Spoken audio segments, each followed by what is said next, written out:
Hello everyone, welcome to my new another video. তো আজকে আপনাদেরকে দেখানোর জন্য চলে আসলাম আমাদের মামাদের বাড়ির সামনে যে হাওর, আর এই জায়গার লোকেশনটা আমি আপনাদেরকে ক্লিয়ার করতেছি। এটি হচ্ছে ভৈরবের পর আশুগঞ্জ থেকে 20 থেকে 30 টাকা ভাড়া লাগবে বাসে। তারপর আপনারা চলে যাবেন হচ্ছে সাবাজপুর 2 নম্বর গেট থেকে নিয়ামতপুর এলাকা। অসাধারণ সৌন্দর্য এখানে।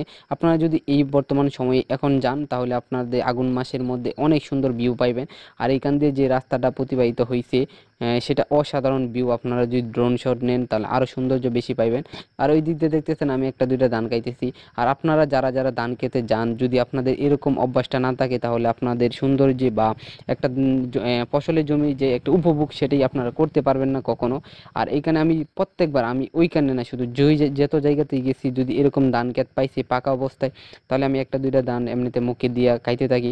আমার কাছে আলাদা একটা ভালো লাগে। আর আমি যে টাইমে গেছিলাম এই বিকাল টাইম, অসাধারণ ভিউ পাইছি। আর এখানে যদি পারতাম তাহলে ছবি তুলতাম। দেখেন কি সুন্দর ভিউ, এটা আমার তো মনে হইতেছে সিনেমেটিক একটা ভিডিওর মতো। মানে কি বলবো, এটা চাইলেও এটা অ্যাড কইরা মানে অন্য কেউ অন্য বাইরের দেশেও বইলা দিতে পারবো যে এটা ওই দেশে বা এই ভিডিওটা শ্যুট করা হয়েছে। আর জমির ফসলগুলো অসাধারণ।